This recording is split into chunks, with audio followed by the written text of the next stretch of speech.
కేసీఆర్ గారి ఆదేశాల మేరకు ఈరోజు వారి కుటుంబ సభ్యుల్ని పరామర్శించడం జరిగింది.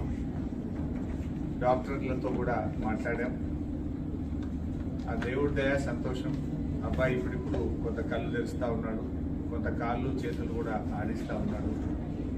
తన నొప్పిని కూడా ఏడుపు రూపంలో తన నొప్పిని కూడా కొంత చెప్పగలుగుతున్నాడంటే it is a good symptom.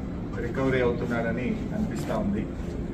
డాక్టర్లు అయితే కాన్ఫిడెంట్గా ఉన్నారు. తప్పకుండా వారికి మంచి వైద్యం అంటే అన్ని రకాలుగా ప్రత్యేకమైన శ్రద్ధ చూపించి వారికి అత్యుత్తమమైనటువంటి వైద్యాన్ని అందిస్తున్నామని డాక్టర్లందరూ కూడా చెప్పడం జరిగింది. మరి కిమ్స్ చైర్మన్ గారు భాస్కర్ రావు గారు కూడా ప్రత్యేకమైన దృష్టి పెట్టి ఆ అబ్బాయిని మళ్ళీ పూర్తి స్థాయిలో నయం చేసి బయటకు వచ్చే విధంగా ప్రత్యేకమైన శ్రద్ధ పెడుతున్నామని చెప్పి డాక్టర్ భాస్కర్ రావు గారు, అదేవిధంగా అబ్బాయికి వైద్యం అందిస్తున్నటువంటి నిపుణులైన డాక్టర్లందరూ కూడా చెప్పడం జరిగింది. మేము కూడా బీఆర్ఎస్ పార్టీ తరఫున ఆ భగవంతుడు అబ్బాయిని ఆశీర్వదించాలి. తప్పకుండా అబ్బాయి మళ్ళీ మంచిగా నయమై మరి పూర్వస్థితిలోకి రావాలని చెప్పి మేము ప్రార్థిస్తూ ఉన్నాం. వారి తండ్రి గారు భాస్కర్ గారికి కూడా కేసీఆర్ గారు మమ్మల్ని అందరినీ పంపారు. మీరు ధైర్యంగా ఉండండి, తప్పకుండా బాబు బాగవుతాడనే ఆత్మవిశ్వాసాన్ని ధైర్యాన్ని కూడా వారికి ఇవ్వడం జరిగింది. వారి అమ్మగారు రేవతి గారు చనిపోవడం చాలా దురదృష్టకరం.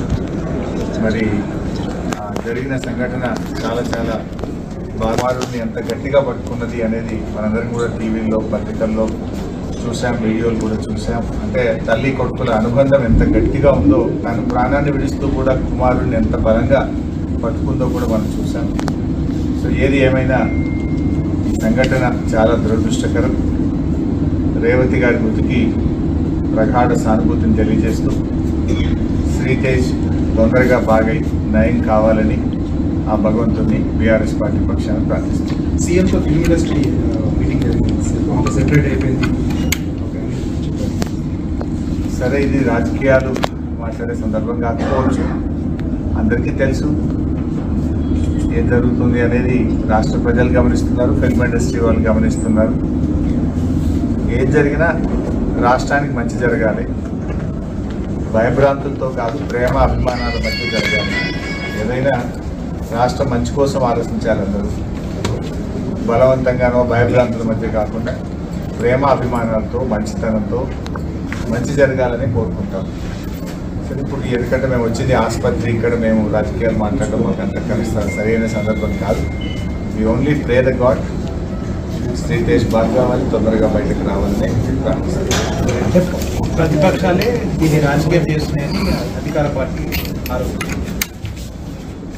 సరే, నువ్వు రాజకీయాలు మాట్లాడాలంటే నువ్వు పదే క్వశ్చన్లు రాజకీయమైన క్వశ్చన్లు వేస్తావు, చెప్తావు, బాగుంది చెప్పకుండా.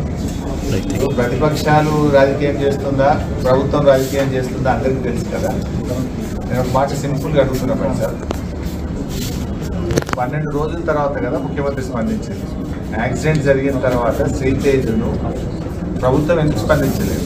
ఒక మంత్రి గారు వచ్చి ఎందుకు పరామర్శించలేదు? 12 రోజుల తర్వాత అసెంబ్లీ వేదికగా నువ్వు మాట్లాడి అప్పుడు కదా నువ్వు స్పందించింది. మరి 12 రోజులు ఎందుకు స్పందించలేదు? ఆ 12 రోజులు ఏమైంది? ఇంకోటి, శ్రీతేజ్ ఎంత ముఖ్యమో రాష్ట్రంలో ప్రతి పౌరుడు కూడా అంతే ముఖ్యం కదా. గురుకులాల్లో 50 మంది విద్యార్థులు చనిపోతే ఒక్క మంత్రి పోయి పరామర్శించలే. దానికి మంత్రిగా ఉన్న ముఖ్యమంత్రి గారు కూడా ఒకరోజు పరామర్శించలేదు. ఎందుకు వెళ్ళలేదు ముఖ్యమంత్రి గారు? మరి వెళ్ళి ఆ కుటుంబాలకు కూడా ప్రభుత్వం ఆదుకోవాలి కదా. ఆ తల్లిదండ్రులకు కూడా కడుపుకోతనే కదా. ఆ కడుపుకోతపై గిరిజన విద్యార్థులు, దళిత విద్యార్థులు, బీసీ విద్యార్థులు 50 మంది చనిపోతే ఎందుకు ప్రభుత్వం ఆ రోజు స్పందించలేదు? చట్టం అందరికీ సమానంగానే ఉండాలి కదా. చట్టము అందరికీ సమానంగా ఉండాలి కదా. ఈ రాష్ట్రంలో సాయిరెడ్డి అనేటువంటి మాజీ సర్పంచ్ చనిపోయి సూసైడ్ నోట్ రాస్తే ఈ రోజు వరకు దాని మీద ఎఫ్ఐఆర్ ఇష్యూ కాదు. ఈ రోజు వరకు దాని మీద కేసు నమోదు కాదు. బాధితుల్ని ముఖ్యమంత్రి తమ్ముళ్ళని అరెస్ట్ చేయలేదు. నువ్వు చట్టానికి అందరూ సమానమే అన్నావు. Yes, correct, we fully agree with you. ముఖ్యమంత్రి గారి మాటలతో మేము పూర్తిగా ఏకీభవిస్తున్నాం. ఎందుకంటే దానికి సినిమా యాక్టర్లు ఇంకోరో ఎవరు కూడా అతీతులు కాదు అని ముఖ్యమంత్రి గారు అన్నారు. మరి తమ్ముడు ఎట్లా అతీత అవుతున్నాడు? నీ తమ్ముడు మరి వల్లనే నేను చనిపోతున్నా అని ఒక మాజీ సర్పంచ్ చనిపోతే దాని మీద ఎందుకు కేసు ఈ రోజు నమోదు కాదు? ఎందుకు నీ తమ్ముడిని ఈ రోజు వరకు అరెస్ట్ చేయరు? ఎందుకు నీ తమ్ముడిని పోలీస్ స్టేషన్ పిలిచి ప్రశ్నించరు? మరి చట్టం నీ తమ్ముడికి నీ కుటుంబానికి చుట్టమైందా అని నేను అడుగుతా ఉన్నాను. హౌ ఇట్ ఈస్, ఏ రకంగా కరెక్ట్?